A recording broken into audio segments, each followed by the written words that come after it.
okay, let me back up. Who just sometimes catches them with their hand, you know, you bring it to the boat, you just use your hand, and then you just unhook it and put it back. You just don't use a net. Sometimes we don't use a net. The post-release survival rate is 96% in this study. Only 4% of fish died if they just use their hands. If they use a knotted net, one of the old cotton nets, the inexpensive nets, do you know those nets knock so many scales and slime off the fish that about 30% of those fish died. But in a rubber mesh net, only 6% died. So if you're going to use a net, rubber mesh net. Now, so who watched the Bassmaster Classic last weekend? Lots of us. Okay, now those guys are my personal friends. I was at the Bassmaster Classic last weekend. They invite me down there to do this talk right here every year.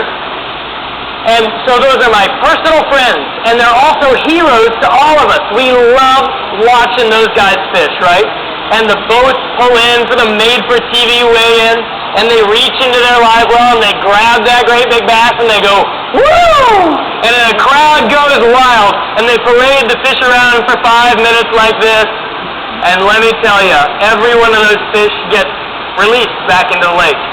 And every one of those fish has a broken jaw. Who's been taught to hold a bass like this? Not everybody, that's how we're taught to hold them. Here's the truth. Big bass like to be held like this. We originally thought we didn't want to knock the slime off the fish, but just hold them by the jaw. But on big fish, especially if we turn that jaw so the fish comes out like this, we're breaking their jaws. They'll swim away, but they will starve.